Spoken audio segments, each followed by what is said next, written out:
How much evidence do you think Jack Smith is still holding close to the vest here? Well, look, I think if they were going to charge these conspirators, they probably would have done it. Meaning, that's not always the way it happens, but in a case like this, I would expect that if they were going to charge the other co-conspirators you see up there, ranging from Rudy Giuliani, John Eastman, Sidney Powell, et cetera, and if they were going to be charging them, I would have expected it. Now, is it possible that they could still get charged? Yes, it is still possible. But any good trial lawyer wants to hold back something, right? As a prosecutor, you have to turn over evidence, something called discovery. You're going to have to let the defense know what the arguments are you're going to make. You're going to have to turn over to the defense key pieces of evidence to them.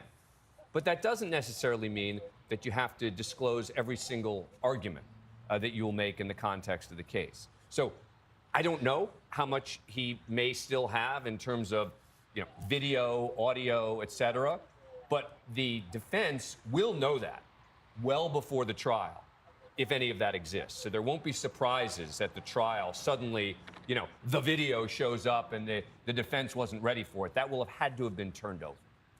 And what do you make of the judge, Tanya Chutkan, in this case? We know that she was appointed by the Obama administration, that she has presided over January 6th related cases, that she's handed down very stiff sentences. We should point out that that is not something that is characteristic of her courtroom only. Every federal judge in this district has presided over a January 6th case, and many have handed down very stiff sentences, including Republican-appointed judges and judges appointed by Donald Trump. Yeah, and look, when you look at her background, right, someone who oversaw a public defender's office, for example, that's not typically who Donald Trump was probably going to want as the judge. But the bigger picture question is, how much power, how much change can the judge make in this case? How much influence can the judge have? The most important thing that this judge is going to have control over is the timing. It is clear that Jack Smith and the special counsel want to move this quickly. It is clear that Donald Trump's lawyer believes that you're talking about a very long process to prepare for trial. That's going to be the first issue that she has to resolve, and the most important one in the short term. Is how much time you give the defendant to prepare. Correct. Versus what is an appropriate amount of time to keep this thing moving, with voters knowing they have to make a big decision in 2024. Right. Does it happen before the 2024 election? And does it? I initially thought yes, but the number of people I have talked to, including some who've practiced in her court, think that it's likely that it won't. Oh, interesting. Yeah. I mean, I still think that if she decides she wants to move this quickly, she'll be able to. But what you're going to see is if she starts moving this quickly, you're going to see the Trump team trying and appealing as much as possible any rulings, asking for permission to appeal particular rulings, et cetera, in an effort to further delay the case. It really is. This is one of these things where there is no way to answer the question definitively. You have to let it play out and see how serious is she about moving this really quickly. And that is the ultimate intersection of politics and law. I want to bring in Sarah Isgur, who was with the Trump Justice Department. And Sarah, I'm curious how much of an impact you believe the judge could have in this case. Well, after the judge was selected down in Florida, there was a lot of conversation about whether that was too friendly to Donald Trump. And something I pointed out at the time was that, in fact, this can be a problem for a team. You get everything you're asking for, then there's no real issues for appeal. Here, I think Trump's defense team may well see an opportunity with a judge who would otherwise be hostile to them. They're going to throw 99 ridiculous motions at this judge, to the point that you can get into a sense that all of their legal arguments are meritless. But number 100, she rules against them. There's your argument for appeal. As Dan was saying, there's your ability to delay this trial further. So she's going to have to stay on her toes as well. And Sarah, you're an observer, obviously, of the justice system, having worked in the Trump administration, the Bush administration before that. It's important to point out, as we did just moments ago, that all of the judges in this district have presided over January 6th related cases here.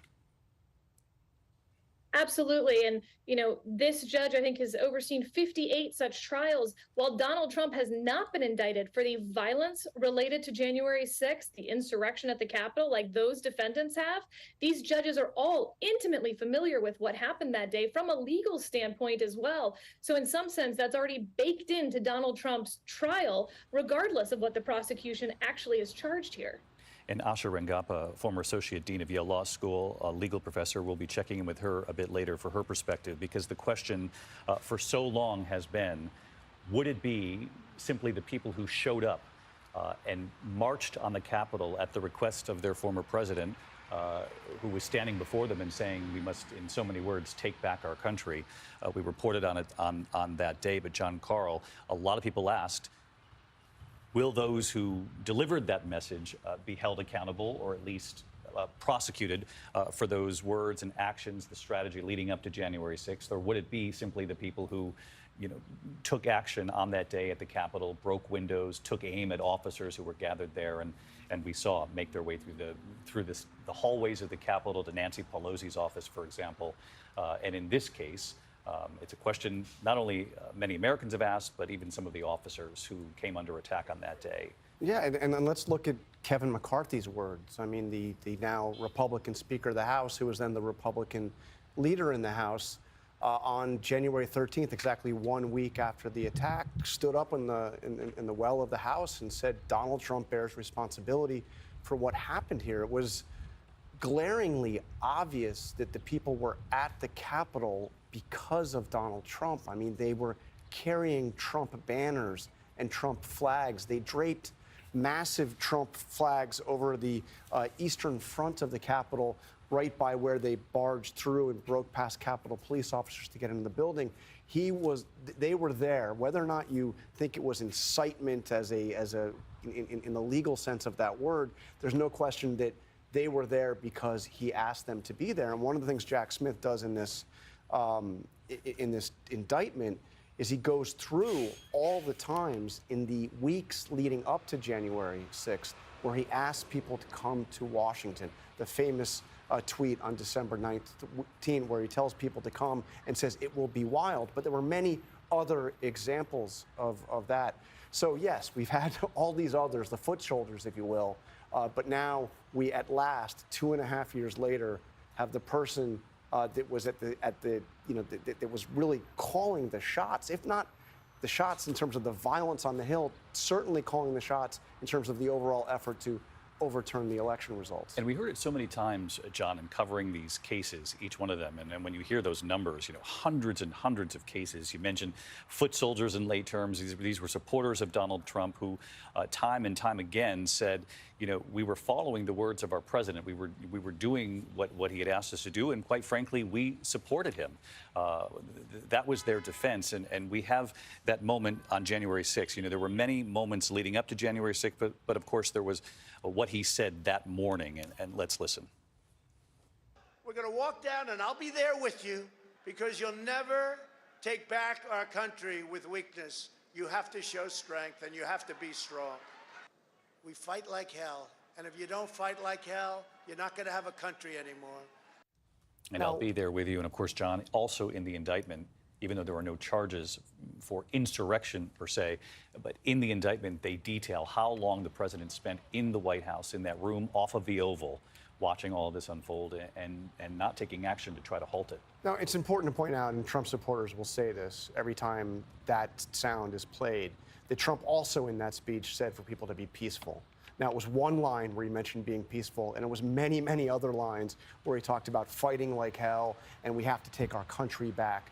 But he did say peaceful. But what this document does is it talks not only about what Trump did while the attack was underway, which is do nothing to stop it, until finally at 4:17 that afternoon, more than 2 hours after the Capitol has been breached, the barricades have been breached, he tells people to go home. But even as he tells people to go home, he says, we love you, you are very special. But what Jack Smith does is he talks about what happens after the violence took place and after the Capitol was cleared of the protesters.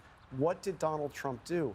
he continued to, in the allegation here, in this indictment, try to exploit the violence and take advantage of the chaos at the Capitol by calling lawmakers to tell them to continue to stop, to stop the certification of the election. And David, this is important because it's a series of phone calls that are placed by Trump from the White House, from the West Wing, and by Rudy Giuliani, his primary lawyer at this point.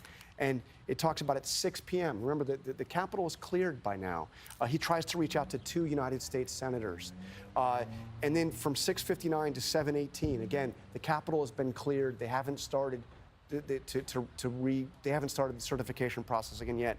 But co-conspirator number 1, that's Rudy Giuliani, places calls to 5 United States senators and 1 U.S. representative. And it goes through and talks about what was said on those calls. Because Giuliani actually mistakenly left a voicemail message on the wrong senator's phone. And in that message, he's asking them, delay the proceedings. Don't let them certify Biden's victory yet. We're still bringing in evidence. And the White House counsel that evening, Pat Cipollone, gets wind that these calls are going on. I mean, again, this is after the riot. This is after the Capitol has been attacked. And they're still making this call. They're still trying to stop the certification. Cipollone, the White House counsel, the top lawyer in the White House, confronts Donald Trump about this and asks him, please drop the objections. It's over. And according to this indictment, Trump refused. John Call reporting out a key part of this indictment, which is just one more example of what Jack Smith and his team have uncovered. There are several examples of this in this 45-page, what they call a speaking indictment, written essentially in language that all of us can understand, the voters at home across this country. He came out before the cameras and asked the American people, as he did with the Mar-a-Lago case, to read this indictment. It has purposely been written in terms that all of us can understand, not those of us with a legal degree, law degree. Thank you, Dan Abrams, though, for being here anyway. You help us along every step of the way.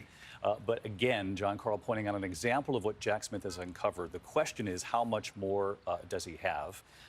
And how little is he going to show to make the case and then present through the course of discovery as this moves forward, as Dan rightly points out. There's not going to be a surprise for the defendant, the former president, once the trial begins, but it doesn't necessarily mean that Jack Smith is going to present everything right now before the American people. We do know, as you look at live pictures there at the federal courthouse in Washington, that Jack Smith, the special counsel, is in the courtroom. He is there along with the former president, Donald Trump, and the 2 lawyers who are going to be seated beside the former president, John Lauro and Todd Blanche. We know the president traveled down with a team of 4, although in the motorcade itself, traveling from Reagan Airport to the courthouse, Donald Trump traveling alone, just as he did in South Florida. That was reported out earlier by our team. John Santucci actually reporting out that that is the way the former president prefers to do this in these moments. And now there have been a number of them, which is another thing to sort of take into account as we witness what's playing out on this day. There you see it on the screen there. Obviously, Jack Smith, the special counsel in this case, from upstate New York, went to SUNY Oneonta here in New York before going to Harvard Law. We know his legal background, tried war crimes at The Hague before being appointed by Merrick Garland, the Attorney General. And we know that that appointment came amid the talk that Donald Trump was going to be running for office again, running for the office of the presidency again. And that's when the Attorney General came out publicly and said, we need to distance this Justice Department from this investigation. We are naming a special counsel. And Jack Smith was then named. On the right-hand side of your screen there is the Trump defense team, again, traveling with several lawyers, but those are the 2 lawyers who will be seated beside the former president. The fact that Jack Smith is in that courtroom today, not a surprise to you, Pierre Thomas, but it does signal something important. 2 things. Again, he wants to emphasize to the president, former president of the United States, I'm the one who did this, and I'm going to prosecute you fully before a jury. Secondly, it's a sign of support to his staff, that I believe in what you've done. I believe in the work of the FBI. I'm here to say we stand by the case. We're confident in our case. You do that, it's rare for someone of his level to be in the courtroom at this stage. The other thing, David, that I was struck by as we've been watching this unfold, source said to me, when you think about this indictment, you have to think about two things. Number one, what happens if things unfolded the way former President Trump wanted them to?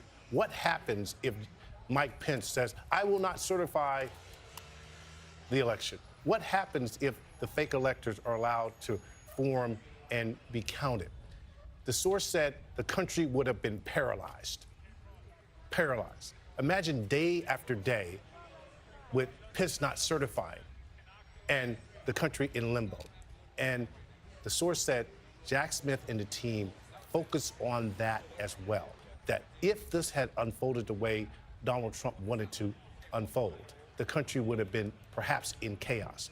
And the other thing is, a few moments before we went to air, I took the opportunity to give a call to Harry Dunn, one of the officers who was injured, not injured, but injured psychologically by that day.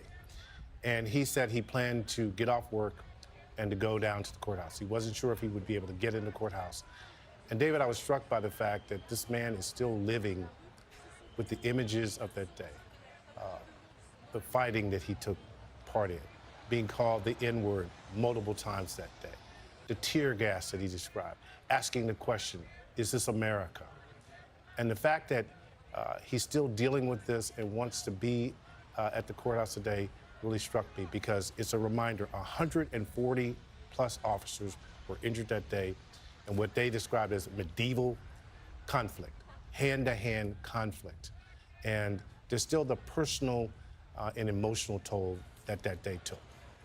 We have just learned that the former president, Donald Trump, is now in the courtroom. We know Jack Smith, the special counsel, in that courtroom as well. We know that 2 attorneys have joined the former president at the defendant's table. And John Santucci, you have been reporting from sources very close to Donald Trump what this former president and this legal team is most nervous about. Yeah, David, the biggest thing for Team Trump right now is the indictment and the unnamed co-conspirators, the 6 of them. So, David, like us, like we've been reporting out, trying to figure out who it is, Donald Trump's team right now has been doing the same thing for the last several days over at Bedminster. They've been trying to piece together who the other individuals are. And as one source said to me, the thing, honestly, right now, God forbid one of them is another Michael Cohen. And what I mean by that, David, is Michael Cohen, as we all famously know, was Donald Trump's fixer. Anything that Donald Trump needed taken care of, Michael Cohen proudly say, put me in. I think he once described himself as Donald Trump's pit bull. That pit bull flipped on Donald Trump. He's part of the reason why many of Donald Trump's legal troubles have come to fruition. So right now, David, the problem for Team Trump is that communication with some of the folks of the 6 is still good. There's still a relationship with Rudy Giuliani, obviously. The 2 of them have been friends for nearly 30 years. But with the other individuals, David, that is a concern right now for Team Trump. Obviously, those conversations that we were just talking about with Pierre, John, and Dan, those are the scenes. Those are the problem incidents, if you will. Jack Smith's indictment lays it out very clear. Those are the moments that are a problem. And if one person crosses over, if you will, and says something that could cause Donald Trump even more problems, that's when this is going to get serious. John, I'm curious who you think the Trump team is most concerned about. Is it Mark Meadows, the former chief of staff? We know we have seen him just briefly in recent days being pressed by reporters on Capitol Hill, going into a doorway. What did you say to the special counsel? What did you say before the grand jury? Obviously making no comment, and no one really has heard from Mark Meadows in quite some time, which must be one of the examples of people they're most concerned about. David, I don't think anybody could be crossed off that bingo board. And again, look at Michael Cohen as an example. Many people said to me in real time when that started years ago, oh, we're fine. Michael would never go against him. Look what happened. Mark Meadows, any of them. Rudy, I think anyone is a possibility. David, if anyone could avoid going to jail, nobody's going to do it. I think the only person that has ever remained silent so far is Paul Manafort. Look what happened. He did go to jail. It took him several months, almost I think 2 years later, to get a pardon from Donald Trump. Here's the problem in this new world order. Donald Trump can't give anybody a pardon. He is not the president right now, David. So if anyone was to fall in line, at the end of the day, they're left all on their own. Remarkable scene playing out in Washington, D.C. at this hour. A relatively calm crowd gathered there. You can see Trump flags flying. John Santucci reporting here moments ago that the Trump team most concerned about those who could flip on the president, former President Donald Trump. They have tried to engage and remain in contact with many who were in that inner circle, particularly in those final weeks leading up to January 6th.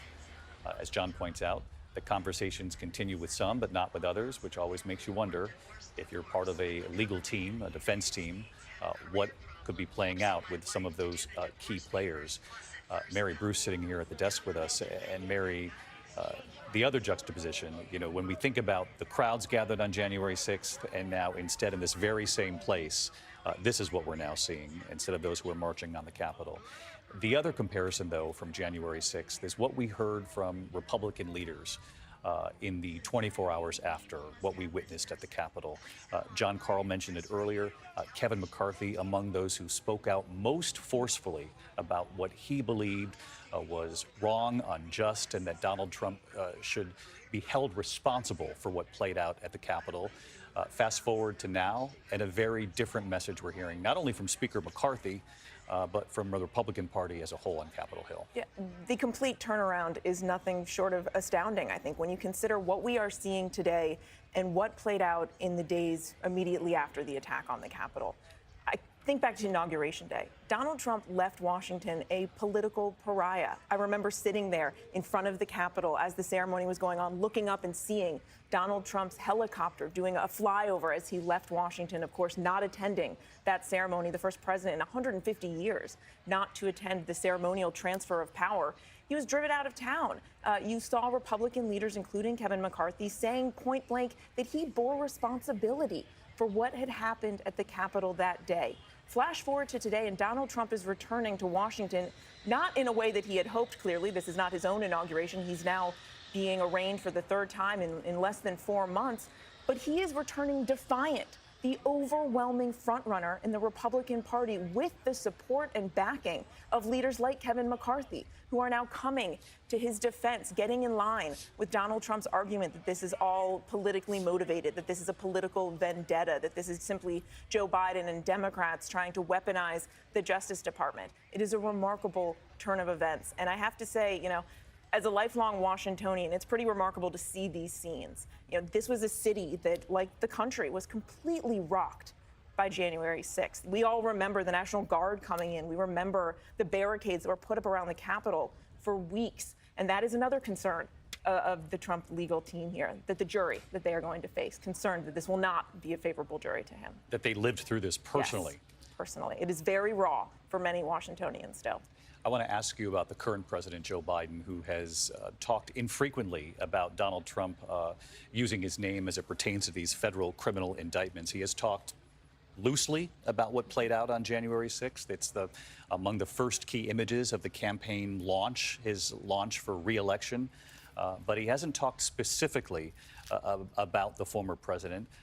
We have learned that this was part of the discussion with former President Barack Obama, who, of course, Joe Biden served under as vice president when they had lunch just in recent days. And former President Obama had concerns, given the numbers we're looking at in this country right now. If we can show the polling as we look at this live picture, the current polling where it stands from the New York Times this week, the New York Times Siena poll showing that Donald Trump and Joe Biden, if the election were held this week, right now, it is a dead heat in this country, 43-43. You read a little deeper into the data points.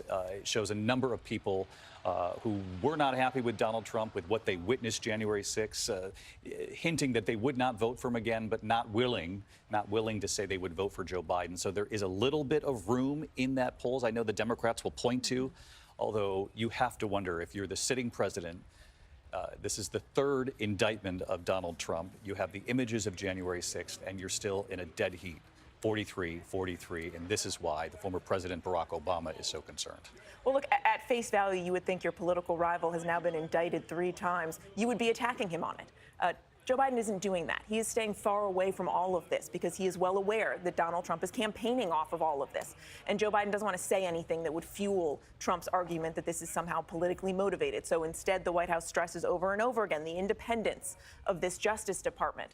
but there are clearly concerns. And Barack Obama, in a lunch recently, reportedly said to the president, that he is concerned about Trump's political dominance. That's not to say that he's concerned about Joe Biden's ability here in this campaign, but that he is concerned about how Donald Trump continues to just soar in the polls. And those numbers, 43%, that is a very close, very concerning matchup, I think, for a lot of Democrats. So Barack Obama is offering all that he can to help and assist in this campaign. He, of course, is one of the most popular superstars the Democratic Party has. To get him out there and help Joe Biden is something that I think the Biden campaign, of course, would welcome. But a lot of people are wondering, how long is Joe Biden going to wait before he goes ahead and attacks Donald Trump on this? And of course, while he hasn't gone after Donald Trump on this, he certainly has been very clear about what he thinks about Trump's role in January 6th. The attacks on January 6th playing a prominent role in his re-election campaign. Joe Biden is once again arguing that this election is about a battle for the soul of this country. And the fact that January 6th is now going to be a dominant topic of conversation because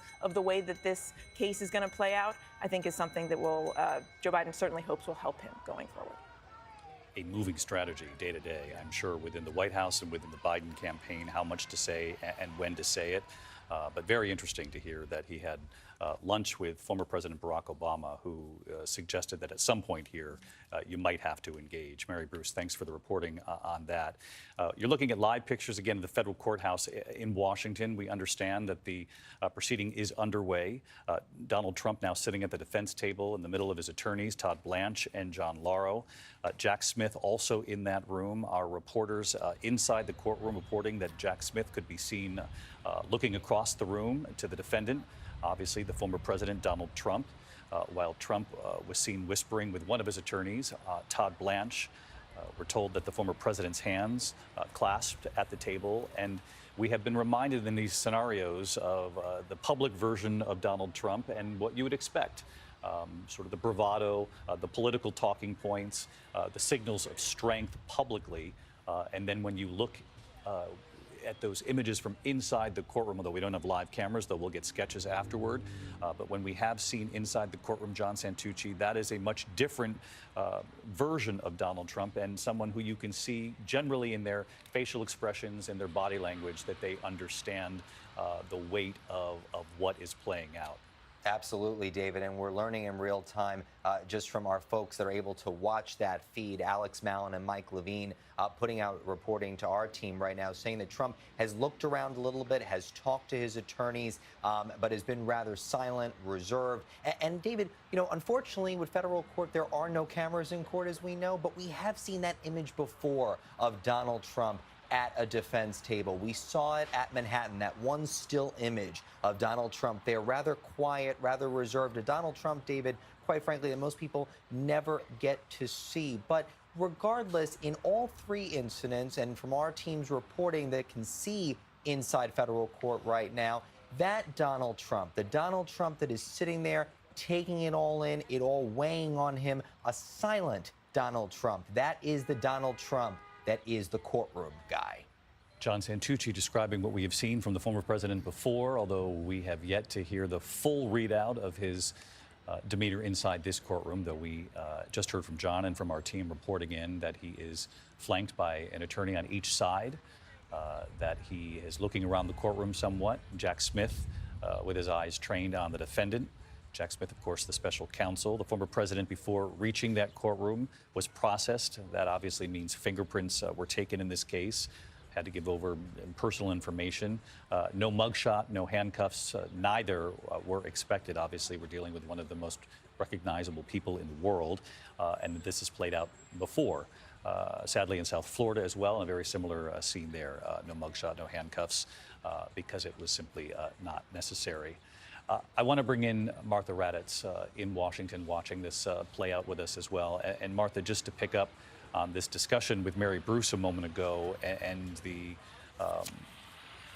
the absolute reversal of what we saw from Republican leaders in the hours after January 6th and what we're hearing from them now, and take that a step further to the Republican candidates who would like to beat Donald Trump for the Republican nomination. The very delicate dance that we were talking about earlier that they're playing on the campaign trail, some that have actually said, we will pardon the president. And that, of course, includes Donald Trump. if Donald Trump becomes president, and you just saw those poll numbers, he has said he will give a full pardon to a large portion of the January 6th rioters and an apology from the government. These are the people who stormed the Capitol, who broke windows, who beat up police officers, who were chanting, "Hang Mike Pence." Donald Trump says he will pardon them. In fact, that is part of his campaign. He goes out on the campaign trail and they run a video. And in that video is what is called the J6 Choir. The J6 Choir is 20 men who are in prison right now for January 6th singing the national anthem. Donald Trump is portraying them as political prisoners. And again, if he becomes president, he said he will pardon a large portion of them, David. Some of this mirrors, it seems, some of the stories you've covered around the world, Martha, when you travel as our foreign correspondent as well. Sort of striking when you describe the singing from behind bars and the promises that have been made should there be a re-election. But the larger question here, at least in this moment, is how the world is witnessing it. We know, obviously, it wasn't just the nation stunned by what played out on January 6th. The world was watching that moment. The seat of democracy, you know, the example of democracy, the United States, and how is this being viewed today around the world? They watched on January 6th and were appalled, and allies today are appalled as well. That a former president, who was president at the time, had this assault on democracy and is accused of trying to overturn an election. This reminds me certainly of authoritarian regimes that we always say, oh, well, maybe he didn't really get elected. These are in developing countries. This is the kind of thing that happens. It doesn't happen in the United States, but it has happened now. I was struck, David, too. I was thinking about this a lot the last couple of days and how the world views this. I was thinking of NATO, and they have not yet invited Ukraine, for example, to be in NATO because they have a few more steps to take with their government. But the number one thing you have to do to be a member of NATO is uphold democracy.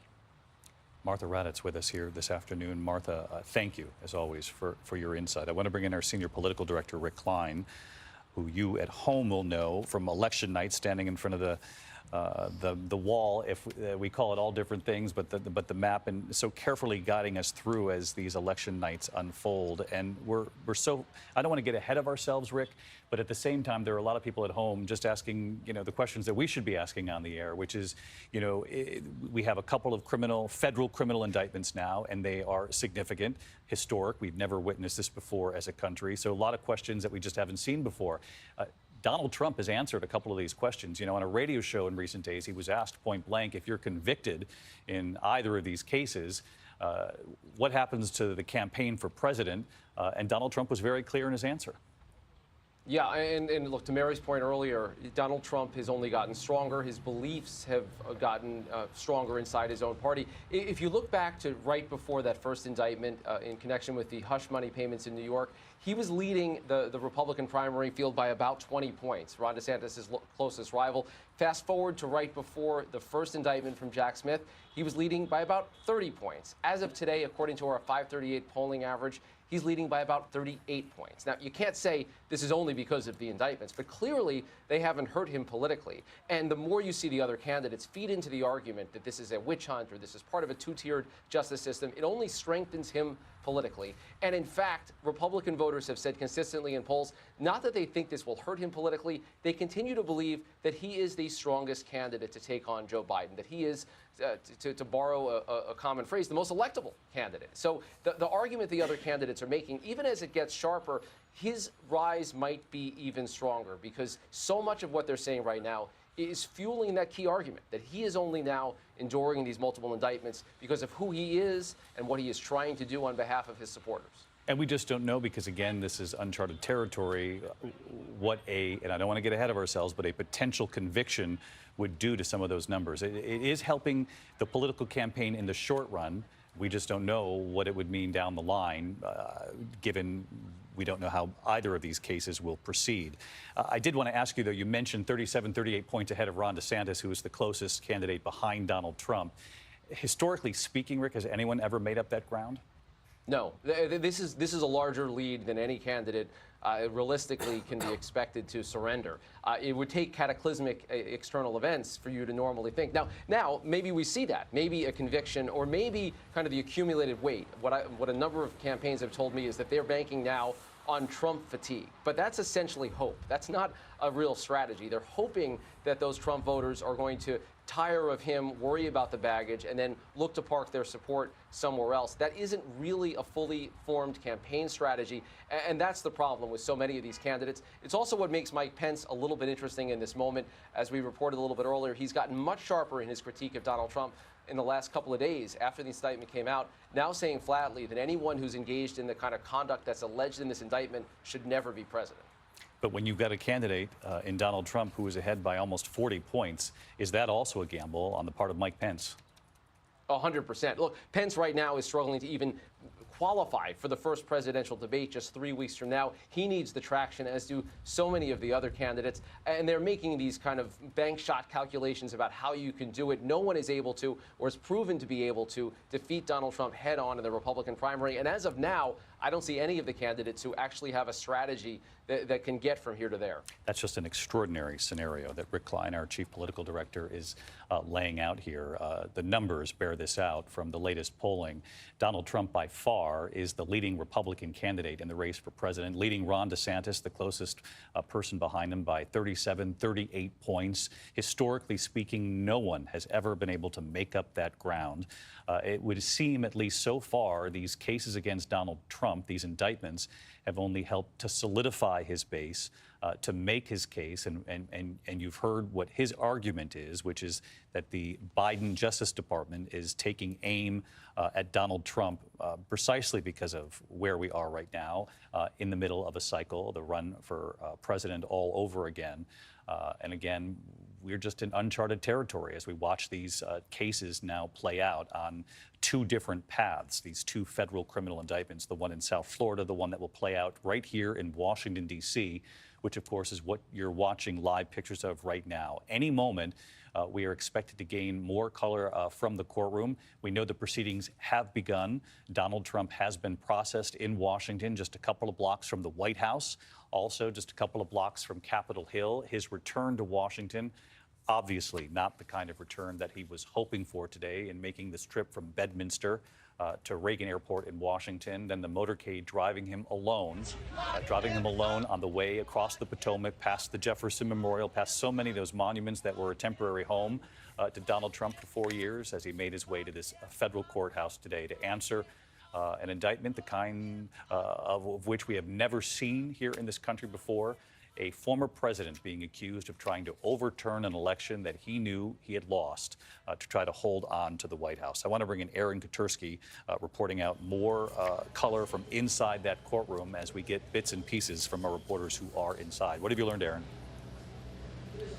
David, former President Trump is seated at the defense table, flanked on either side by his attorneys, John Lauro and Todd Blanche. He's been seen conferring mainly with Blanche, shuffling papers, but there was a moment, and it only lasted a few seconds, but it was unmistakable when former President Trump appeared to look straight at Special Prosecutor Jack Smith. The last time they were in the room together was June 13th in Miami federal court after the indictment had been handed up in connection with the classified documents case. During that appearance, it didn't appear that the two men locked eyes. Here, Smith has been seen staring at Trump, and at a different point, Trump has been seen staring at Smith with his hands kind of clenched at the defense table. And it was a moment that clearly shows how perhaps angry the former president is with this particular indictment and the special prosecutor who has brought it, who he is accused of trying to undermine the election by specifically prosecuting the Republican frontrunner. This proceeding in court is still waiting for the appearance of the federal magistrate who will hear Trump's plea of not guilty. Maxila Upadhyay is not the judge who is ultimately going to hear the case. A federal magistrate, they're appointed by other judges. They're not subject to political appointments, and they handle mainly ministerial duties.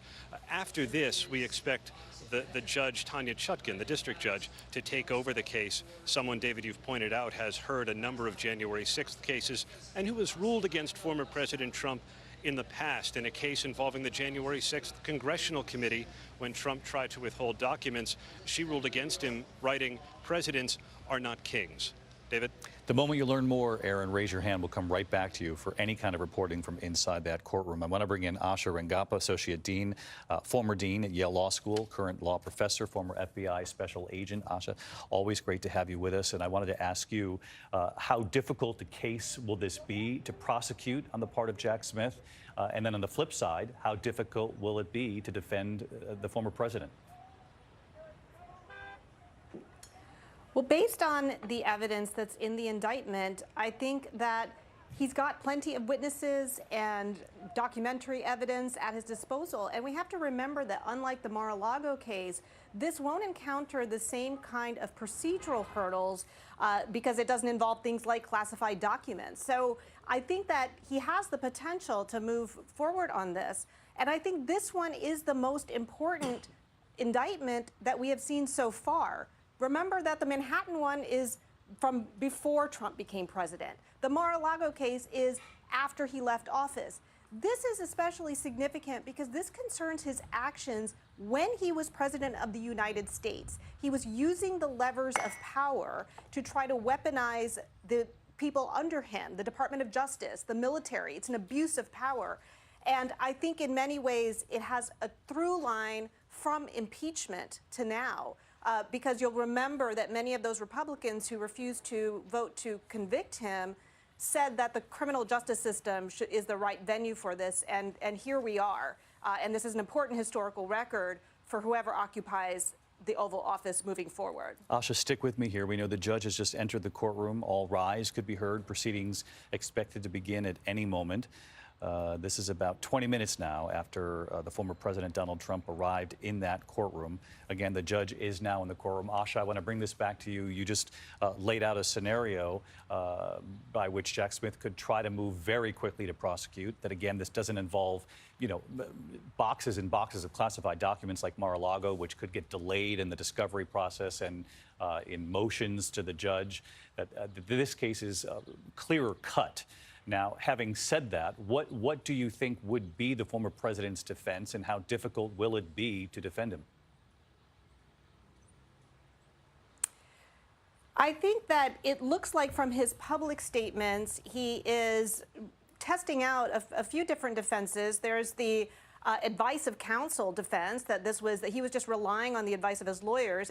The indictment makes clear that he was an active participant in this scheme, and that he knew that he hadn't won the election. You know, that I don't know that that will go very far, especially because he would have to testify in his own defense and discuss the conversations that he had with his counsel, which would, of course, waive attorney-client privilege. The other defense that he seems to be floating is that he truly believed that he had won the election. And again, this is really a non-starter for the kinds of charges that are here, because what is being criminalized is not the lying, it's the use of illegal means and intimidation to overturn the election. The analogy here would be, you know, if you believe that your bank account, you know, contains $10,000 more than it actually does, you can use all kinds of means. You can talk to the manager, you can take them to court. You can't go with a gun to the bank and rob it just because you think that you should have more money. And so I think these defenses are going to not get very far. It will be very difficult for him, I think, to defend against these charges, especially if many of these co-conspirators end up cooperating with the special counsel. And again, Asha, that goes back to the point that Jack Smith spelled out, that the former president had every right to speak publicly, to even talk about, you know, to share falsehoods if that's what he wished, but that the way to argue this is through lawful means. Jack Smith said he did a number of different ways, and in many cases in front of Trump-appointed judges. More than 60 cases we've reported out back during and right after the 2020 election. And that they did not rule in his favor, saying that there was no, and we heard this from Bill Barr, the Attorney General, who was so closely allied with the former president for so long, saying there was no significant evidence showing that there was any sort of fraud to the level that would have changed the outcome of the election. Yes, and on that point, David, I want to just echo back to what Martha said earlier about, how we see these coups in third world countries. This is an example of a self-coup, an attempt to stay in power. It's not, trying to overthrow the government to get in power. But what's really important here is it follows a pattern that we see across the globe. Military coups are out. What's in is using legal cover to get in or stay in power. And one of the things that the indictment highlights, which I thought was fascinating, was the use of these lawsuits, which you just mentioned, as a way to create cover for these fake electors to be meeting and creating fake slates. They wanted to act as though the outcome of the election was in doubt to give this legal cover. The John Eastman plan is a legal blueprint. They're trying to create this veneer of legality to engage in an illegal takeover of power. And I think that that's really important to understand when reading the indictment. Asha Rangappa, former Associate Dean of Yale Law School, former FBI Special Agent with us for our coverage here today. Asha, thank you as always. We know that court personnel inside the courtroom just announced moments ago the case, the United States of America versus Donald J. Trump. We understand there's another woman at the prosecutor's table, an FBI agent there at the prosecutor's table. Jack Smith, the special counsel, also in that courtroom. As we reported here, Donald Trump, each side of him are his two attorneys who are sitting in court. At the beginning of the proceedings, the judge said to Donald Trump, "Good afternoon, Mr. Trump." And then he was sworn in for the beginning of this arraignment before the judge. We heard Asha talk about potential defense strategies here, Dan Abrams, and as we await to get more color from inside that courtroom, from what you've heard so far, what is the strongest defense Donald Trump's team can put forward? The strongest legal defense is going to be that he believed it. The strongest legal defense is going to be that he discarded and rejected the accounts, the conclusions, the advice from many of those around him. And he accepted, and it's not just accepting advice of counsel, it's also, he's going to say, he believed accounts that were coming in from the various states about misconduct going on around the election. He was told that, et cetera. And this becomes why it's so important to show that he knew that that wasn't true. Now, there's something else that's interesting here about the other January 6th cases, because we've been talking about that a lot.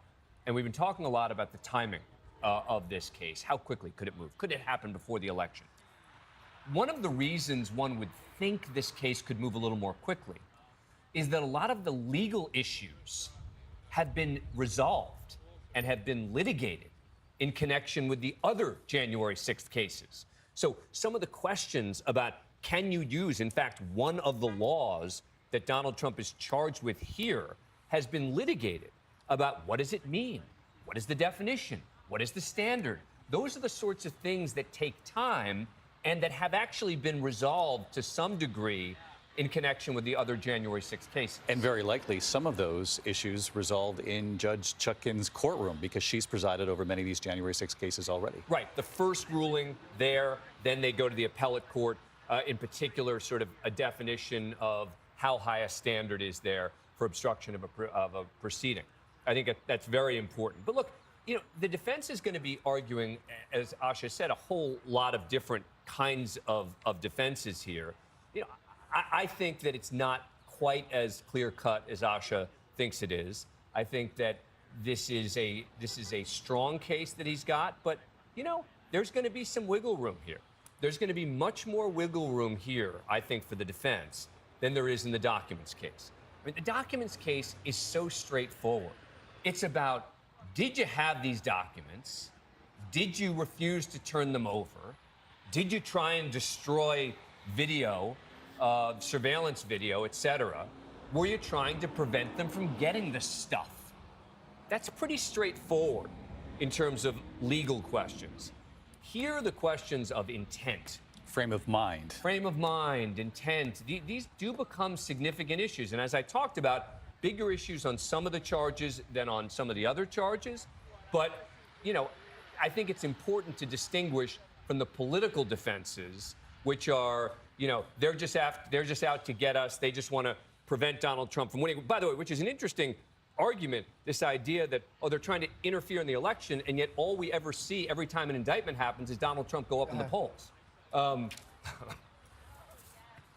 At the judge's request just moments ago, Donald Trump offered his full name in court, saying, "Yes, Your Honor, Donald J. Trump, John." He also gave his age in court, 77. The judge is now, we are told, reading the charges to the former president, Donald Trump. Again, this is where it starts to come into focus, just the historic nature of what it is we're watching unfold. And John, you and I looked to each other when we heard how long the former president had been left to wait for the federal magistrate. Again, this is the judge, at least in this initial phase, who's presiding before it turns over to Judge Tanya Chutkin in the future. But just the idea that the former president is sitting there waiting, has to spell out his name, confirm his age, 77. That's also a very harsh reminder to the former president himself that this is serious. He had to sit at that table for 20 minutes, David. He had to sit at that table for 20 minutes waiting for somebody else. Donald Trump never waits for anything. He's always the biggest guy in the room. He comes in and everybody's waiting until he gets there, and it's let's go. He had to wait for 20 minutes, and then, of course, the familiar call we hear every time we're in a courtroom and the judge comes in, all rise. Donald Trump, like everybody else in that courtroom, had to stand up and, give deference to that judge. And remember, he's not free to leave. He's not in handcuffs, but he's under arrest. He has to be there for this arraignment. The judge just advised the former president of the penalties he could face if convicted. Count 1, the judge said up to 5 years in prison. Count 2, up to 20 years in prison. Count 3, up to 20 years in prison. Count 4, up to 10 years in prison. The former president, Donald Trump, according to our reporter in the room, was leaning forward in his chair, listening intently to the judge as she went down the list of each count and the potential time in prison that someone convicted of that count could face. The judge also read Donald Trump his rights in connection to this case and asked if he understands those rights. Again, Pierre Thomas, this is the kind of moment that reinforces really the weight of what it is we're reporting on here today. David, there's always that pregnant moment in a courthouse when a defendant walks in and sits before a magistrate or a judge, when the charges are read and the potential penalties are laid out. It's a moment when you're there covering it, you try to put yourself in the position of the person hearing it. This is a former president of the United States hearing, hey, if you're convicted, and again, the prosecutor has to prove his case in court before a jury, but if you're convicted, you could face up to 20 years maximum in prison. Just think about that. We have just been told, Pierre, that the former president himself said not guilty to each of those counts in the courtroom. Alex Mallon, part of our reporting team there, witnessing this, saying Donald Trump has said in court himself not guilty. Not through his judge, or not through his legal defense team, the 2 lawyers on each side, but himself saying not guilty in that court. But it is stark, John Carl, to hear up to 5 years for count 1, up to 20 years for counts 2 and 3 each, and up to 10 years for count 4. I mean, you're talking about, these are maximums, but those are all life sentences. And maximums are rarely what you would see here. But I want to point out another aspect of the defense, David. Surely there's the free speech defense that they've signaled they're going to make. There's the advice of counsel defense they're going to make. They're going to talk about state of mind. But the other one is delay. Delay, delay, delay. And that's the central strategy, I think, in each one of these cases, in New York, in the classified documents case, and in this case, to delay the proceedings in every possible way in the hopes that he will win the Republican nomination and that he will win the general election, and then he can call it all off. It's something that has worked for Donald Trump many times in the past. Yeah, I mean, this has been his strategy since long before he was in politics. But think about this. If he does win, right, and the New York or Georgia cases continue, because he can't just end the New York or the Georgia case. Those are state cases brought by state prosecutors. He could probably figure out a way to end the federal cases. I think that's pretty clear. But what happens then? I mean, he's president of the United States, and Georgia, let's say the Georgia case hasn't gone to trial, and the Georgia prosecutors are insisting we still want to move forward to prosecute the president of the United States.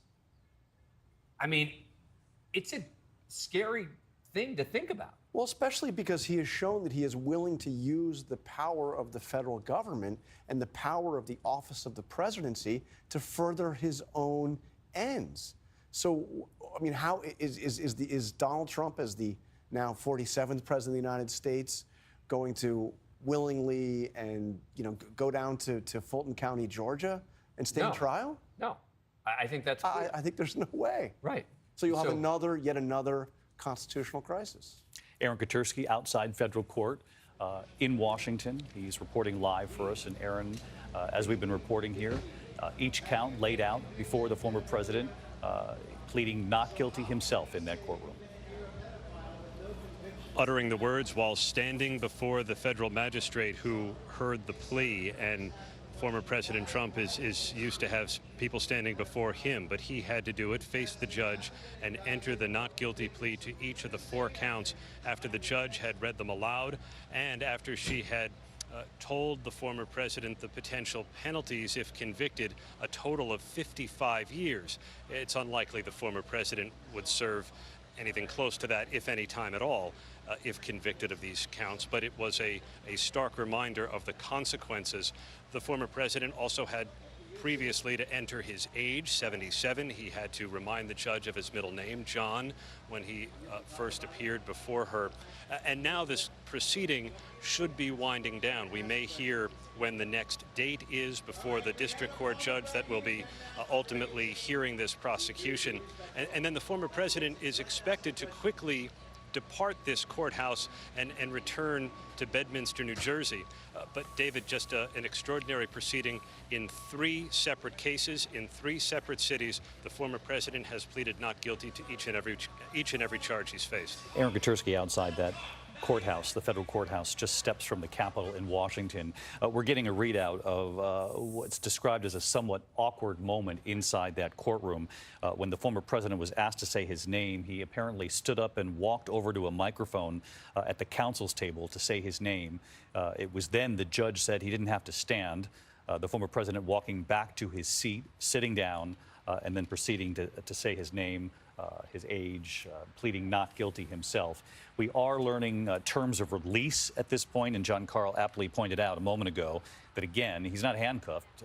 There's been no mugshot, but he's, in essence, under arrest in that courtroom.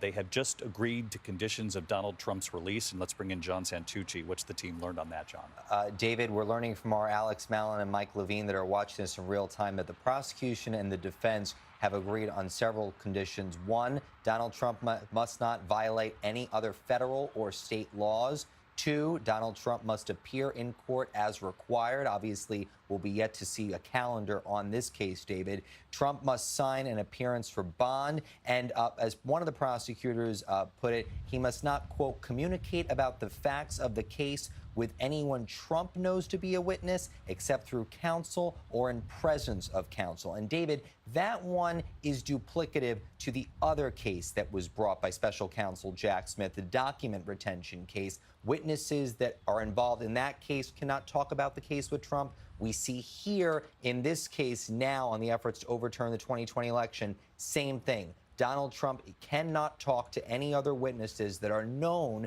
to him and his lawyers. And that is obviously, as we talked about, David, several weeks ago here with you, that's going to be a problem for Donald Trump, because the one thing we all know Donald Trump likes to do is talk about his current situation. He talks about these cases, talks about what could be next. How is this playing for me? It's a phrase we have heard many, many times over the years from Donald Trump. That one in particular, David, that is going to be a problem for Donald Trump, but if he wants to avoid any further issues, he's going to have to stick to it. So for an example, Dan Abrams, if Donald Trump wanted to talk to Mark Meadows, let's say, he can only do it through counsel or in the presence of counsel. He can't pick up the phone and call Mark Meadows. To talk about this case. Anything related to the case. That is not surprising. Right, not surprising, but remember, you still have to get caught, right? I mean, I hate to phrase Make it light, as if it's so cavalier, because it's not. But, these are the sorts of orders that happen that, as long as someone doesn't report it, as long as he doesn't say it in public, as long as the witness is still on the same page with Donald Trump, no one's really going to know about it. But with that said, when it comes to some of the witnesses who are not currently, at Mar-a-Lago all the time, people who he's not regularly talking with, it's a clear statement from the court, you better not engage in any witness tampering. And even more than that, you just better not talk to them about it at all. I mean, think about it. In a trial, very often witnesses aren't even allowed to sit in the courtroom when other people are testifying because they don't want it to impact their testimony, right? So witnesses are often asked to leave the courtroom or not allowed to watch the proceedings because they don't want the proceedings to influence their possible testimony. You have a similar issue here, which is, put aside even witness tampering, you just don't want witnesses improperly influenced based on conversations about the case. We're just hearing, Dan, that a hearing before Judge Tanya Chutkan, who is the judge who will take over the case from here, the Obama-appointed judge who has overseen a number of January 6th cases, had handed out a number of stiff sentences to people involved with January 6th. She will preside over the trial. The hearing is scheduled for August 28th, 10 a.m., so the end of this month.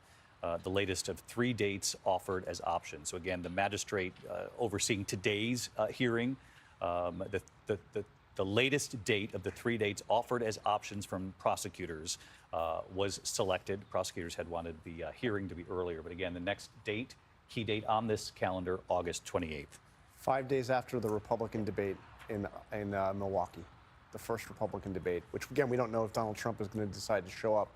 Yeah, I wouldn't expect he would be at this particular hearing. This is going to be a first motions hearing, et cetera, to set schedules, et cetera. So, I don't expect that Donald Trump would be at this particular. Will we hear at that hearing when the proposed trial date would be? Yeah, they may have discussions about it, but any proposed trial date in a case like this, I think, is fake at this point. It's a target date. It's a hope. It's a wish. And it's going to totally depend on what happens. So, when people say, even in the New York case, right, there's a trial date set for March. Yeah. In the other documents case with Judge Aileen Cannon, there's a date set for May. I don't view those dates as all that real at this point.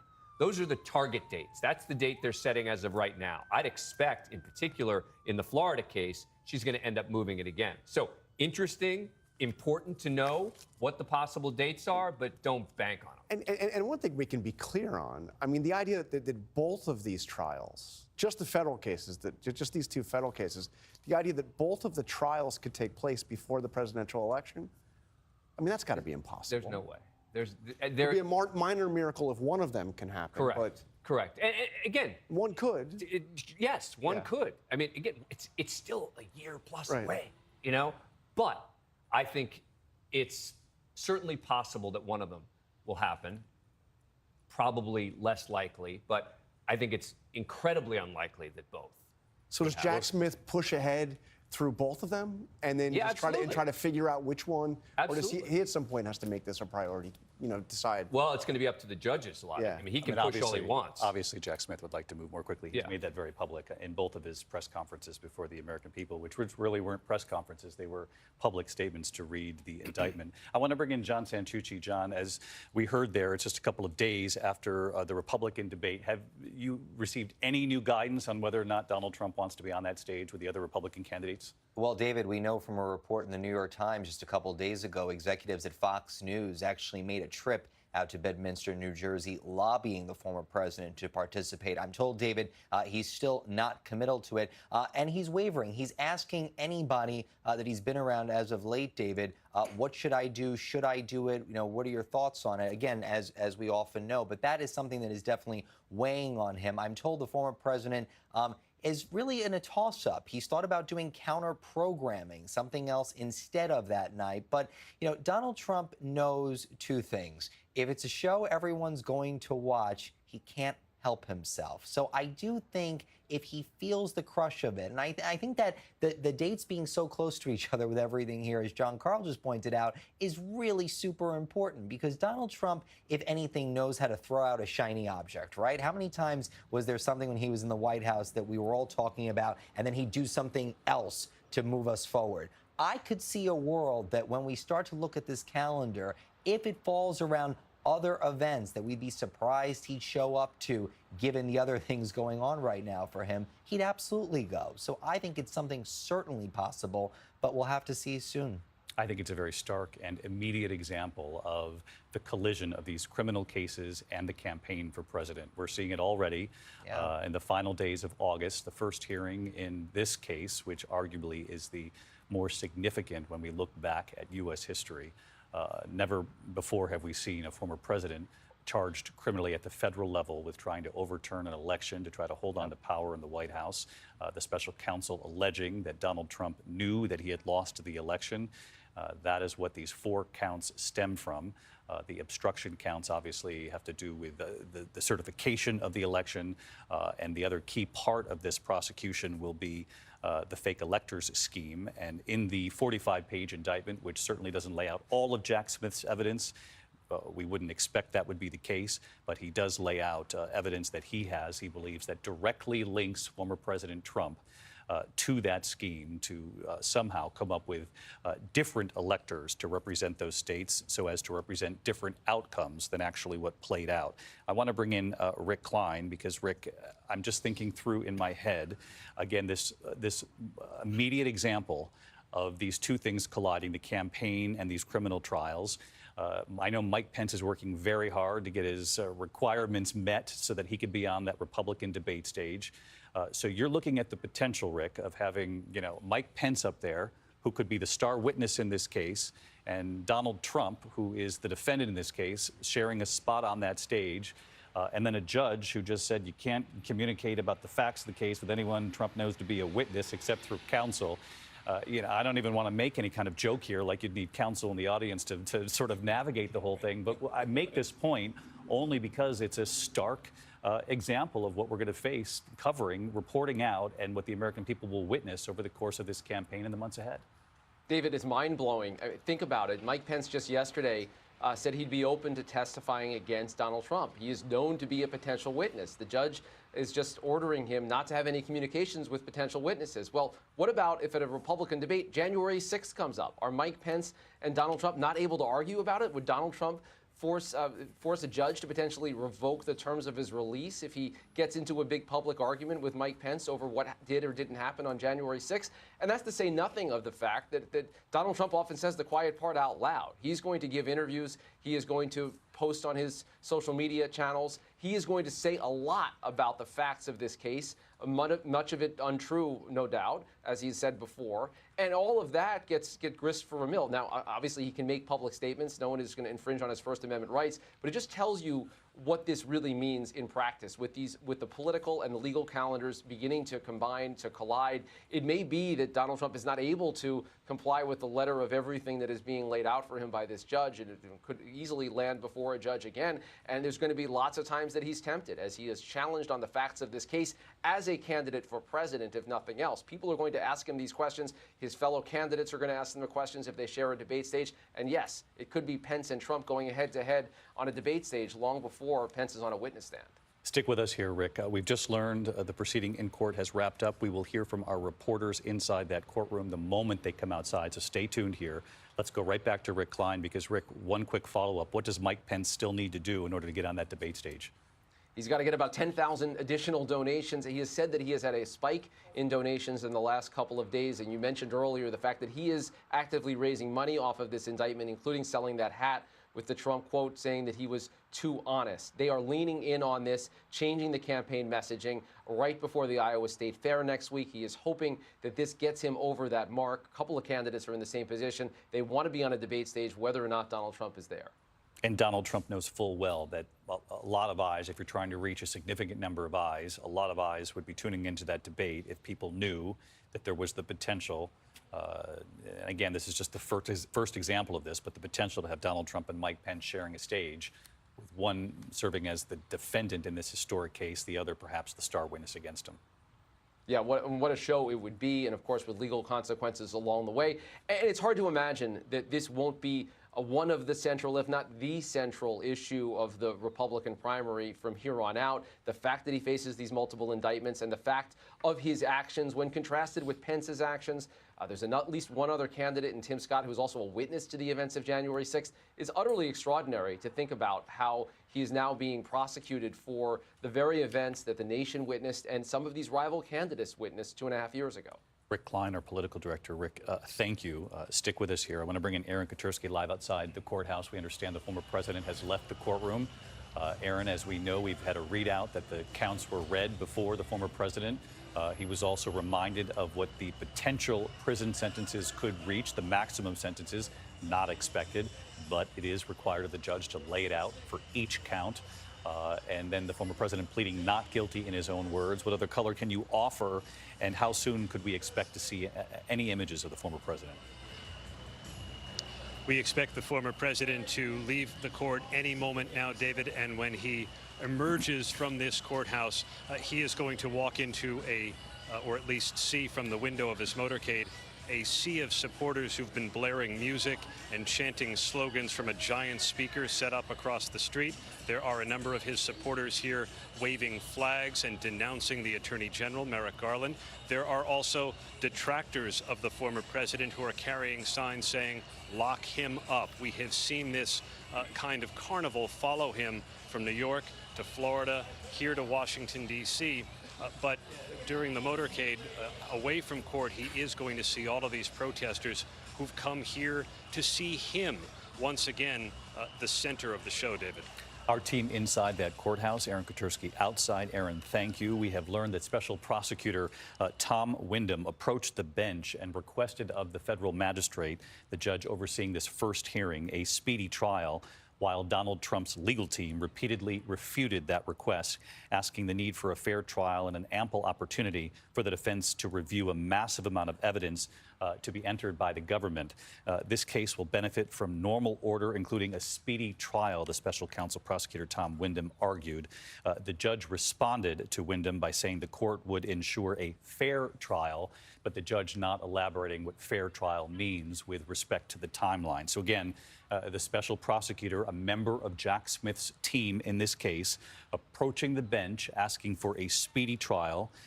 This is an expected development, that the reaction to that from Donald Trump's legal team, they repeatedly refuted this request, asking the need for a fair trial and an ample opportunity again to review the massive amount of evidence of the words from the readout to be entered by the government. And this is an argument that we expected from Donald Trump's legal team.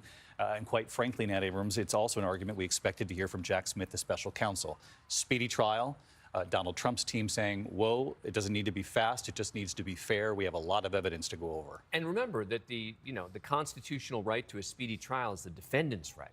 It's not the prosecution's right. And usually that's because the defendant might be in prison, Correct. to get them out of prison, right? They have a right to defend themselves. Exactly. They have a right to hear the evidence, they have a right to litigate it, et cetera. So while it's interesting that Special Counsel Smith and his team are asking for a speedy trial, I don't know that that's going to have that much of an impact, because the defendant really does have more control over how quickly a trial moves. Now, ultimately, it's up to the judge. The judge is the one who will decide how quickly does this trial move forward. We now know that prosecutors want it to move quickly. We know the defense wants it to move slowly. Now it's going to be up to the judge. And it was interesting. The judge said the court will ensure a fair trial. Right. Did not elaborate on timing. Right, because there's no way that the court can today say, oh, well, this is going to be 2 months from now or 2 years from now, how long the case is going to take. So this is the initial proceeding here. So I don't think that particular statement from the special counsel's office at this time is going to have much significance. We are expecting the possibility, and we don't know for sure, the possibility that we might hear from the former president.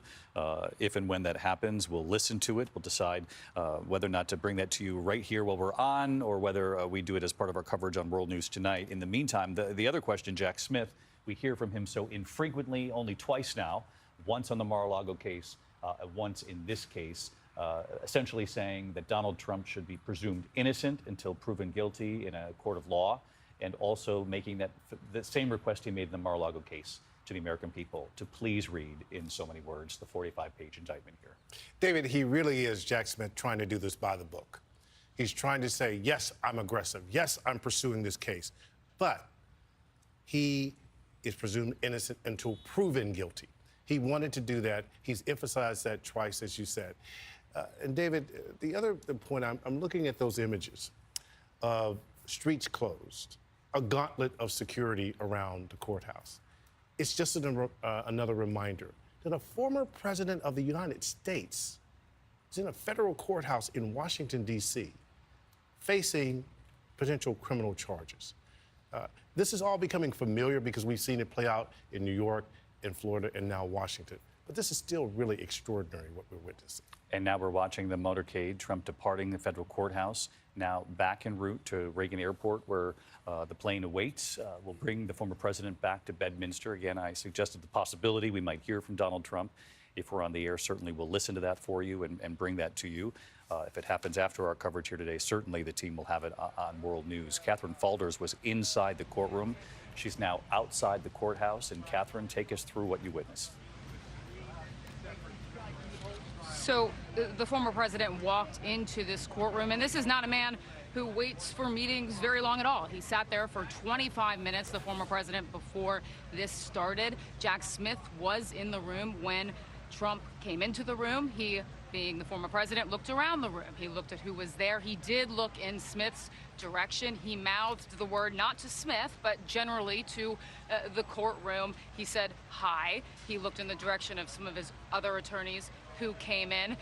I will say that Smith, Jack Smith, from my vantage point, I was about 2 rows behind Smith, did appear to look in Trump's direction a lot of the time. Trump did, I could see his face from where I was sitting, did glance at him quite a few times. It's unclear if they made any eye contact. They were about 20 feet, in my estimate, apart from one another. But during that 25 minutes, as Trump and his lawyers sat there, he was joined by his lawyers at the defense table, Todd Blanche and John Lauro, who they hired to lead the January 6th legal fight. He, the whole time, most of the time I should say, engaged in conversation with his counsel. Didn't seem entirely solemn in any way. The times when he did sit there silently, which was not very often. This is, of course, before the judge came in. He had his hands crossed. He looked over at prosecutors at the table, looked at Jack Smith a few times there, but he did engage quite a bit with his lawyers. Now, the interesting thing to me with the engaging with the lawyers was they did hire this new lawyer, John Lauro, who is said to be leading the January 6th effort here. He didn't engage with him much. Trump didn't. He engaged with his other lawyer, Todd Blanche, most of the time. Of course, you couldn't hear what they were saying. It seemed animated at times. He laughed at times. I think it's important to point out that Trump himself entered the plea of not guilty. He stood up when he did that. His attorney was at the microphone. And I will say that Jack Smith did talk to prosecutors also most of the time. His spokesperson, Trump's spokesperson, Stephen Chung, was in there. Now, the judge read to the former president in court the counts 1 through 4, asking him if he understood these counts. He looked at her. He said he did understand the counts. When the judge was speaking, he looked at the judge the whole time. There was one instance where the judge was reading the conditions if Trump were to violate the conditions of his release, which includes intimidating witnesses, for example. She said it could result in consequences if you violate the terms of your release. At one point, she said consequences like your arrest, to which he shook his head in frustration. You could tell at one point. He was reading the indictment. The indictment was in front of the former president, and he was flipping through it. He was reading it. At one point, he signed papers. We don't know what those papers were. Also, in the courtroom, David, and this is significant if you've been following any of the litigation that we've been reporting on our network, the chief judge for the court was in the courtroom. He's been hearing cases under seal where Trump's lawyers have been arguing that they don't want certain witnesses to testify as it related to January 6th. There were multiple judges in this courtroom, and they have all had January 6th cases before them. So he was in there for quite a bit of time. He did look over, of course, at the special counsel. Unclear whether they made eye contact, and then, of course, left the courtroom with his attorneys. Catherine, a couple of follow-up questions, given the color that we have reported out while you were inside the courtroom. And again, we're looking live pictures of the motorcade, the presidential motorcade, if you will, a former president coming back to Washington. And we've pointed out a number of times as we've been on the air this afternoon, certainly not the return Donald Trump was expecting or hoping for, but has returned to Washington to face these historic 4 criminal counts at the federal level, accused of trying to overturn the 2020 election. Special counsel making the case that the president knew that he had lost and continued to work to hold on to power and the White House anyway, with help from several co-conspirators not charged, at least as of yet. And as we watch this motorcade taking Donald Trump back to the airport, we are going to monitor this to see if we are going to hear anything from the former president before he boards that plane to go back to Bedminster. Those of you watching in the east here should also stay tuned for your local news the moment we wrap up our coverage here. One of the questions I had for you, Catherine, was the description that came from the courtroom of, and obviously this helps to put into stark, reality the weight of this, how different this is, given the fact that we have a very public version of Donald Trump. The country knows him very well. People either support him or they, are very concerned about the prospect of him being president again. Two very different camps in this country. But when you hear about him waiting for 25 minutes for the judge to go in, and then there was another moment described as somewhat awkward when he got up to go over to a microphone to spell out his name, if you will. The judge telling Donald Trump that wasn't necessary, he could return to his seat. Yeah, that was a bit of an awkward moment in there. Trump got up and tried to go over to the microphone. She said that wasn't necessary. But the reason that happened in the courtroom was because the microphone, when the former president first sat down at the table, was right in front of him. And at times, you could not exactly hear what they were saying, but it teetered on the verge of being audible. And you could tell Trump obviously didn't want anybody in the courtroom to hear what he was saying. So his lawyers actually moved that microphone to the end of the table. So of course, when Trump thought he had to speak, he then gets up and goes to the microphone. And there was a little bit of a dance and an awkward moment, as was described by you in our reporting in the courtroom. Of course, he sat down, he answered these questions that the judge read aloud. He said that he understands the counts against him, that he understands his conditions of release, his rights, for example. He said to the judge, "I do." He was watching her the whole time as she spoke and appeared, to answer all of her questions in full and look at her the whole time. Now, at times, I will say that when the judge addressed prosecutors, you could see the former president glance over at their table, and also Jack Smith, David. Ever the astute observer, Catherine Faulders, who aptly described the scene, the awkward moment, but explaining to us how and why that played out. And it makes perfect sense now when you talk about a little microphone that's at the defense table. You don't want all of your conversation with your defense lawyers to be heard by reporters in that courtroom, for sure. And so perhaps that was his guiding principle when he went back over to the microphone when the judge was asking him to talk. In the meantime, Catherine, to something more serious than that moment I wanted to ask you about. We hit on this a moment ago, and that is this almost immediate debate from both sides about the timeline here. We heard a member of Jack Smith's team asking the judge for a speedy trial, making the case initially for this to move as quickly as possible. Obviously, Donald Trump's team refuting that immediately, as we would expect they would. The judge responded to concerns from the defense, saying there will be a fair process and a fair trial in this court. I am certain of that, is what the federal magistrate judge said. Donald Trump's lawyer then responded about the special counsel and said they've had 3.5 years to investigate this matter, and also there are a number of agents and lawyers that are assisting the government in this proceeding, and all we would ask for is the opportunity to fairly defend our client, but in order to do that, we're going to need a little time.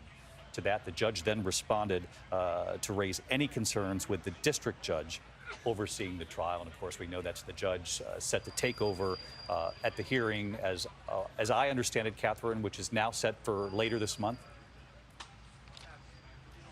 Yeah, the next hearing, David, is set for August 28th at 10 a.m. I believe that's what was agreed upon. But that argument that you laid out there, this is something that we're not just hearing from Trump lawyers in the January 6th case. And by the way, so soon, given that this occurred before the magistrate judge, but it's also the same argument you're hearing in the Mar-a-Lago documents case. It's a bit of a backwards argument, some legal experts would say, because every defendant is entitled to a speedy trial. But the Trump lawyers obviously want to kick the can down the road with this. They mentioned that there's going to be all sorts of discovery that they are entitled to, and they just won't be able to get this done in a speedy fashion, of course, given all the other trials and how his political calendar is converging with the legal calendar, if you will. So they have to file additional briefs with this district judge, and you will see those arguments, of course, laid out by prosecutors and by Trump's legal team. I think that they will be pretty similar to the ones we've seen already. Now, whether they request an indefinite trial delay, for example, as they did in the Mar-a-Lago case, that's to be determined. But I'm told, at least from sources, that we could expect something similar, at least from the Trump legal team, as we've seen previously, David. Stick with us, Catherine. We're watching live pictures of the motorcade bringing Donald Trump back to Reagan Airport. And for those of us who know Washington well, we all feel like we're essentially going to the airport here on a rainy summer afternoon in Washington. There you see the planes off in the distance. So we're just moments away from seeing whether or not Donald Trump will make any sort of statement before he boards that plane heading back to Bedminster. One last question for you, Catherine, then we'll let you go and gather any more reporting you might be able to get your hands on. But what was the overall demeanor of Donald Trump? We've now watched this play out in a number of different cases. This one, of course, its place in history and the legal consequences largely believed to be much more significant than the others. What was his demeanor in court today? Absolutely, and I will say during those 25 minutes, his demeanor was one of that he talked to his lawyers the whole time. It was fascinating to see. There was very little time in that courtroom where Trump wasn't consulting mainly with his attorney, Todd Blanche. Of course, when he wasn't talking to his attorney and asking questions that we couldn't hear, of course, because the mic was moved, he sat there silently, stared down at his hands, looked at the prosecutor's table. But again, very little time that he was in there where he wasn't talking, where he wasn't looking around, scanning the room, appearing to ask who was in the room if he didn't know who the people were at one point. And again, you can't hear him, but it seemed as though he was asking his attorney who the other prosecutors at the table were. Of course, Tom Windham is one of them who has been leading the January 6th effort, but there were two more. It appeared that his lawyer was trying to explain that, and I just think it's worth emphasizing as we're seeing these images here that the former president might get out of the car and potentially speak. But you mentioned place in history, and that's very important to put this in perspective. Of course, he's appeared in court multiple times now to enter not guilty pleas, but I will tell you that from where I'm standing, I can see the U.S. Capitol. The buildings are not far apart at all. They are about maybe a 5-minute walk from where I am to the U.S. Capitol, so a significant place in history, of course, given the vicinity to where we are. Thank you, Catherine. Something that we have talked about quite a bit this afternoon. Donald Trump brought back to Washington today to face these charges not far from the Capitol, where the country and the world witnessed what played out on January 6th. This is Reagan Airport you're looking live at. Donald Trump set to board his plane. We are told there is a possibility he will make some sort of statement here before he boards that plane to head back to Bedminster, likely gaming out whether or not to say something. And let's just watch here for a moment as this plays out. Let's listen.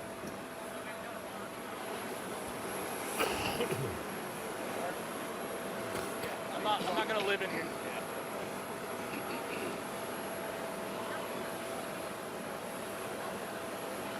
Our team telling us that is Walt Nauta, Donald Trump's aide holding the umbrella for the president. Walt Nauta, obviously a key figure in the classified documents case in Mar-a-Lago, charged in that case.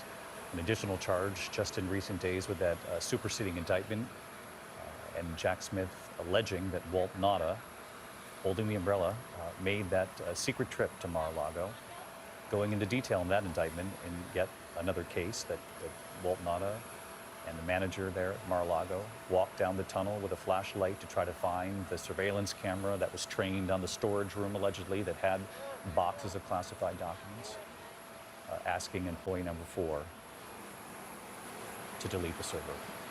Here we see the former president, Donald Trump, now running for the presidency again, approaching the cameras, and let's listen. Well, thank you very much. This is a very sad day for America. And it was also very sad driving through Washington, D.C. and seeing the filth and the decay and all of the broken buildings and walls and the graffiti. This is not the place that I left. It's a very sad thing to see it. When you look at what's happening, this is a persecution of a political opponent. This was never supposed to happen in America. This is the persecution of the person that's leading by very, very substantial numbers in the Republican primary and leading Biden by a lot. So if you can't beat him, you persecute him or you prosecute him. We can't let this happen in America. Thank you very much. Do you want these trials to happen before the 2024 election? Additional questions for Donald Trump as he boards the plane. We heard him there moments ago. That is very rare for Donald Trump. For those of you who are astute viewers at home, and so many of you are with us every step of the way here, for those of us who have covered him know that he often takes extra questions. It's something that sometimes he can't help himself but to turn back around.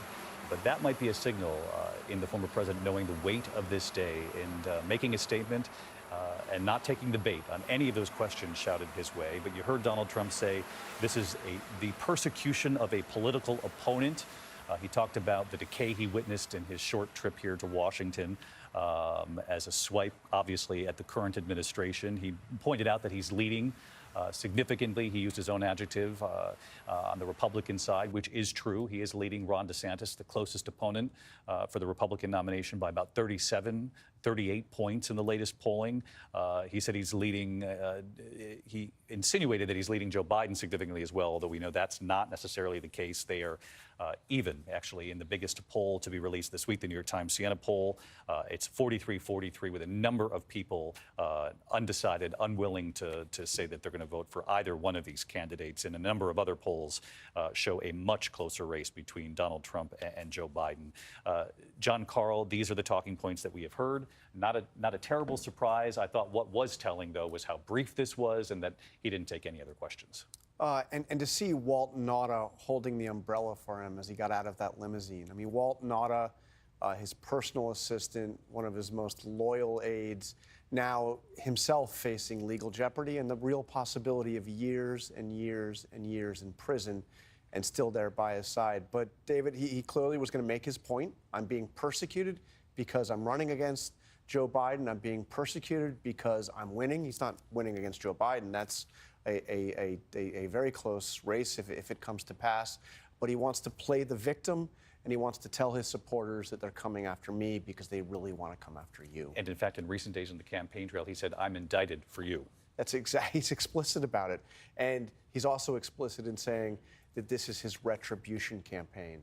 He is going to campaign to destroy his enemies. These are the words he uses. And his enemies, he's not talking simply about Democrats. He's talking about his enemies. He sees it in the FBI, the Department of Justice, his enemies in the special counsel's office. Pierre Thomas, we did not hear from Jack Smith today. That was not expected. And in fact, it could be months before we hear from Jack Smith again, if at all.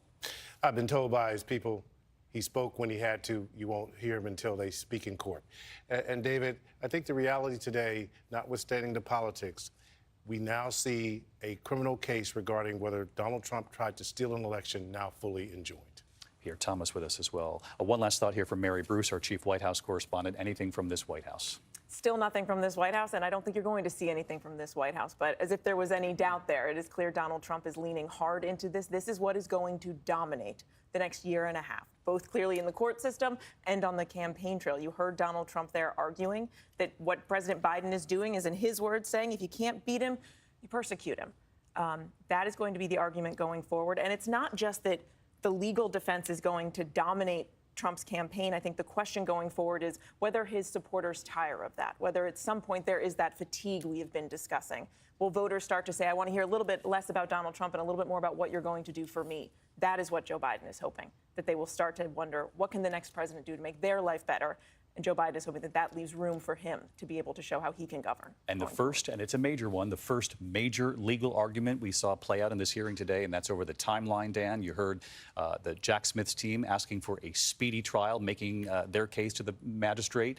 The defense team jumping in, refuting that request, saying, look, the special counsel's had blank amount of time to get ready. They've had a number of agents helping them investigate. We need a similar amount of time to help defend our candidate. And it's going to be the single most important decision that this judge has to make at the outset, which is how much is she going to push to move this case forward quickly, as the prosecution wants, versus allowing for more delay. But one more big picture thought here. It is clear that the appointment of a special counsel didn't work. And what I mean by that is the point of it was supposed to be a sense that someone is coming in from the outside so that there isn't a perception of the Biden Justice Department prosecuting. That's why you appoint a special counsel. And it is clear, not just from Donald Trump's own words that we just heard, but many of his supporters and many Republicans and many others across the country who feel that it's still the Biden Justice Department who's prosecuting here. Yes, the special counsel ultimately reports to the Attorney General, but you're hoping that the appointment of a special counsel allows people the assurance that it's someone from the outside. And I think that's been lost here in the discussion of this. People forgot that, oh, and by the way, there's also a special counsel still investigating President Biden in connection with the documents case that was also appointed. And I will tell you one more thing. I think that if the documents case had not happened, the case we're seeing right now never would have happened either. Because it sure seemed like Merrick Garland was ready to move on from Donald Trump and January 6th and the overturning of the election. Then the documents case happens. He appoints a special counsel. And the minute you appoint a special counsel, the special counsel gets to decide, where do you go with the case? Not the Attorney General. And I think what you've seen here is the special counsel now moving forward with a case that, and that I think that Merrick Garland was reluctant to bring. And it has now been brought, and it has an enormous impact on the country. There's no question history made today in Washington, Dan. Thank you, Mary Bruce, John Carl, Pierre Thomas, and I know Martha Raddatz reclined with us in Washington. President Donald Trump, the former president, returning to Washington today to face 4 counts in this federal criminal indictment that alleges that he tried to overturn the 2020 election. Jack Smith, the special counsel, alleging that Donald Trump knew he lost that election, but proceeded to work with co-conspirators anyway to try to hold on to the White House, hold on to power. And what we have now seen is that this essentially, the train has left the station here. We are looking at a Republican debate in just a couple of weeks, and the first hearing in this case to happen just days after that Republican debate, which sets up all sorts of potential scenarios as we cover not only the race for president, but also these federal criminal cases now underway and how the two might intersect. They will intersect, but how they intersect, we wait to see, and we'll report that out fairly and carefully, because I have this team right here. Our coverage continues on ABC News Live, abcnews.com, and of course, I'll be back a short time from now with World News Tonight. For many of you here in the East, your local news team is standing by. I'm David Muir. I'll see you at 6:30. This has been a special report from ABC News.